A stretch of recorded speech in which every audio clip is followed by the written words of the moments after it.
मतलब हम गए पूर्णिया, वो 3 बजे लड़की आई, 3 बजे जो है उसका माँ आई और 2 डाइन जोगिन को लेके आई। वो डाइन जोगिन भी थी, जो थी, अब जो भी थी, उन लोग कह रहे कि मेरा घर में क्या मकसद होता है नमाज पढ़ने का। तो पता होगा कि आपकी बेटी किसी से बात भी कर रही है? नहीं, कभी नहीं, हम देखे भी नहीं। मैं जब आया तो रात में मेरी पत्नी रो रही थी और इसके साथ कोई नहीं थे, एक भांजी थी और ये बहुत परेशान था। तो इसका हालत देख के हम बोले क्या हुआ, तो बोलती है जो लड़की फरार हो गई है। नमस्कार, अभी आपको बता दें कि अभी हम जिस परिवार के साथ खड़े हैं, उनकी बेटी जो है 8 तारीख शाम को घर से गायब हो जाती है, जिसके बाद इनके पिता के द्वारा स्थानीय थाना में अपहरण का मामला दर्ज कराया जाता है। लेकिन आज जो है 13 तारीख है, अभी तक इनके बेटी को शासन जो है वो बरामद नहीं कर पाया है। तो चलिए इनसे जानने का हम प्रयास करते हैं। क्या नाम हुआ आपका? मोहम्मद नाजिम। क्या कुछ हुआ था? मेरे जब मैं यहाँ से पूर्णिया चले गए थे सुबह में 6 बजे, किसी पड़ोसी के बच्चे का दुर्घटना हो गया था तो उसको जांच करवाने के लिए, और मैं जब आया तो रात में मेरी पत्नी रो रही थी और इसके साथ कोई नहीं थे, एक भांजी थी और ये बहुत परेशान था। तो इसका हालत देख के हम बोले क्या हुआ, तो बोलती है जो लड़की फरार हो गई है। तो सारा मामला को जांच किए, तो हम सोचे जो ये लड़का आते जाते रहता था, चक्कर लगाते रहता था, पता नहीं, और 4-5 गुंडे के साथ साजिश करके जो किसी तरह इस लड़की को फरार कर ले। तो हम लोग कोई मामला नहीं था। जब ये मामला हुआ तब बात सब सामने आया, कुछ झूठ कुछ सच आया। तो उसके बाद हमने सर इसको बता किए तो लड़का गया कहाँ, तो मैं अपनी पत्नी को लिए, एक मेरे बहन है, मौसेरी बहन है, उसको लिए, तो मालूम चला जो ये लड़का आता तो उन लड़के के घर पे गया। मैंने रात में उसके घर पे गया, उसके घर पे बोले मेरा बच्चा आया है, तो बोला इनकार कर दिया, नहीं आया है। और वो लोग घर में रख के अपना जो है हम लोग को और उल्टे धमकी दे दिया, बोला ज़्यादा अगर तुम कहीं भी जाओगे ना तो तुमको जान से मार देंगे, अगर पुलिस में गए कहीं भी गए तो तुमको जान से मार देंगे। एक बात बताइए, आपकी बेटी जो किसी लड़के से बातचीत कर रहा था जी, तो आपको पता नहीं था? नहीं सर, मुझे इस मामले में कुछ भी मालूम नहीं, कभी भी ऐसा कुछ देखे ही नहीं थे और कभी ऐसा मामला ही नहीं था मेरे साथ, अचानक हो गया ही। क्या किसके साथ भागा है? लड़का का क्या नाम है? लड़का का नाम है मोहम्मद दिलशाद, वो हाजी टोला का रहने वाला है। फिर जब आप आवेदन दिए थाना में, तो थाना प्रशासन के द्वारा क्या कुछ कहा गया? थाना में आवेदन दिया, उसके तुरंत आए तो हम शाम को लड़की फरार हुआ, रात भर हम इधर गांव वाले के पास गए। उसके बाद गांव वाले सब ने हमको बोला जो ऐसा करो थाना में आवेदन दे दो। तो हमने ग्रामीणों के बात पे एक आवेदन तैयार किए।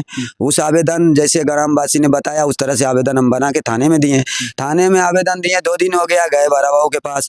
बड़ा बहू कहा जो मतलब उधर रही है, वो छोटा बहू को बोल दिया। छोटा बहू आया, छोटा बहू कहता है जो ऐसा ऐसा मामला है, ठीक है हम जाएंगे, आज जाएंगे कल जाएंगे। फिर उसके बाद उसमें थोड़ा प्रेस किए हम, तो एक बार गया उसके पास, क्योंकि उनको तो थाना वाले को तो इन लड़का वाले सब ने बैठा रखा है, सब कुछ लगा के साजिश, तो थाने वाले वो एक्शन ले नहीं रहा है। हम जाते हैं तो हमारे साथ उल्टा सीधा कर रहा है। आपकी बेटी का क्या नाम है? नेहा परवीन। नेहा परवीन कितने वर्ष की है? नेहा परवीन मेरा जो है ना, मेरा पुराना आधार कार्ड के हिसाब से वो जो है ना 16 वर्ष की है। उसके बाद क्या किया, मैट्रिक का परीक्षा कर रहा था, नाबालिग था, नहीं ले रही थी, तो उसका क्या किया, मैट्रिक के परीक्षा में उसका डेट और बर्थ बढ़ाया गया पुराना से, क्योंकि नाबालिग थी। ऐसे भी हम भी देखिए, मेरा भी उम्र देखिए, बच्चे की उम्र से अंदाजा लगा। आपकी बेटी नाबालिग थी तो कोर्ट मैरिज कैसे हो गया? तो सर यही साजिश, ये गांव वाले सब ने मिलके जो इसमें साजिश किए हैं सर, तो उसका छानबीन किया जाए आप लोग के जरिया से, जो ये काम हुआ कैसे। तो आपकी बेटी जो है नेहा परवीन शादी कर ले? जी सर। तो अब आप क्या चाहते हैं? आप तो शादी कर लिए, आप नेहा परवीन तो आप शादी कर लिए, ठीक है, अब तो उसको जैसा अपना खुशी था वो अपना खुशी में रहे। अब नेहा परवीन को ये मालूम नहीं है जो उसका पापा को उसका मामा, लड़का का मामा लोग धमकी दे रहा है, क्योंकि लड़की को बोला, उसका लड़का बोला तुम्हारा किसी से नहीं मिलने देंगे। लड़की को धमकी दिया लड़का और लड़का का मामा लोग, जो लड़की को नहीं किसी से मिलने देंगे। कौन थाना वाला आता है, कौन पुलिस आता है, कौन मीडिया आता है। लड़की से आज तक ना मेरा बात हुआ, ना कोई चीज हुआ। हम लड़की से ये पूछना चाहते हैं जो इन लोग को तू जो बताई है, तू तो शादी कर ही ली, मगर इन लोग को क्या सुपारी दी है जो माता और पिता को खत्म कर दे? जो आपको धमकी मिल रहा है? धमकी की मिल रहा है, आवेदन भी दिए हैं सर आपको, एक उस धमकी कोई कार्रवाई नहीं किया? कोई कार्रवाई नहीं कर रहा है। हम गए धमकी के नाम से, बोले जो सर मुझे धमकी दे रहा है, तो बोलता है बार बार तू सब कुछ के लेके आता है, हमको उल्टा सीधा बोल के थाना भगा। नेहा परवीन की माँ भी है, इनसे भी हम जानने का प्रयास करते हैं। क्या नाम हुआ आपका? जसीमा परवीन। आपकी बेटी थी नेहा परवीन? हाँ जी। आपको तो पता होगा कि आपकी बेटी किसी से बात भी कर रही है? नहीं, कभी नहीं, हम देखे भी नहीं, कभी नहीं। भी उनसे तो बोला नहीं, पूछे भी तो कहीं नहीं, ऐसा बात कोई नहीं है। कोई नहीं? कोई तो नहीं। फिर फरार कैसे हो गई? पता नहीं, दुकान गए थे, उसका माँ आई थी कहीं, उसका माँ आई थी नमाज पढ़ने। कहाँ आई थी नमाज पढ़ने? घर में पढ़ी थी। घर में? कै बजे आई थी उसका माँ? 3 बजे करीब। तो उनकी माता जी है आपके घर क्यों आई थी? आप शादी से रचा के आई थी, छिटने उठने के लिए। अच्छा। जादू टोना। जादू टोना। मतलब आप जादू टोना करके आपके बेटी के लिए गए? हाँ, जादू टोना जो उसका करके। मकसद क्या था? आप क्या चाहते हैं? क्या चाहते हैं? इंसाफ चाहते हैं। इंसाफ चाहते किस तरह का? अब तो वो शादी कर ली ना। हाँ, हम्म। धमकी दे रहा है। किनको धमकी दे रहा है? उसका को, हम्म। मम्मी को, हम्म। उसका भाई को, मतलब आप लोगों को धमकी मिल रहा है? हाँ। किस तरह का धमकी मिल रहा है? मारने को। मारने को? हाँ, गोली बारूद से। सर दरअसल बात एक और हो जाता है।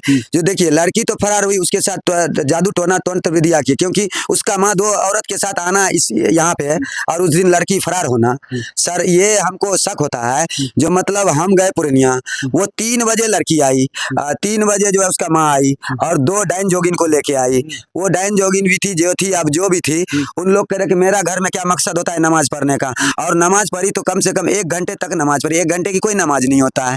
और नमाज पढ़ के मेरा बेटी जिस नमाज पे पढ़ती थी वो रुक गई और नमाज पढ़ने, और मेरा बेटी को गले से लगा के पकड़ के फूंक फाक दी और सारा चीज की, और उसके ऊपर तंत्र विद्या करके और तो उसको छलबल्ली लगा दिया। और उसके बाद जो है 6 बजे करीब यहाँ से लेके 6:30 बजे वो उन लोग ने का गाड़ी लेके आया रोड पे, 4-5 गुंडे नाबालिग थे, उनमें उसको किडनैप करके लेके चले गए। तो आप किस तरह का प्रशासन से हम यही अपील किए, जो आप मेरी बेटी को मंगाइए, मैं उनसे पूछूंगा। आप जो है लड़की जब वहाँ पे है, वो सब कह रहा है जो लड़की आई हुई है, सारा चीज सबको पता है, तो सर आप रिकवरी कीजिए। जब फोन किए रिकवरी कीजिए, तो फोन जब कहते कि तुम थाना पे क्यों नहीं आते हो रे, ऐसे वैसे बात बताता है। क्योंकि सर इससे तो मतलब होता है जो थाना वाला हमारा साथ नहीं दे रहा है। थाना वाला जब साथ देता तो लड़की को रिकवरी करके पिता के हवाले करता।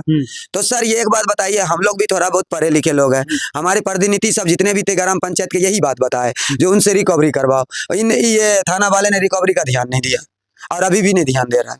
तो देखिए इनका आरोप है कि इनके बेटी को जो है घर से जो है ले गया, जिसके बाद जो है शादी कर लिया गया, कोर्ट मैरिज भी कर लिया गया, लेकिन उनके परिवार वालों के द्वारा इनको धमकियां दिया जा रहा है। हालांकि ये हम नहीं कर रहे हैं, इनका कहना है कि उन परिवार वालों के द्वारा धमकियां दिया जा रहा है, जिसके बाद हमने स्थानीय थाना में आवेदन भी दिए हैं, लेकिन इस पर प्रशासन अभी तक कोई कार्रवाई नहीं किए हैं। तो बाद बाकी आप लोग इस तरह की घटना के बारे में क्या सोचते हैं, अपना राय कमेंट बॉक्स में जरूर दीजिए। धन्यवाद।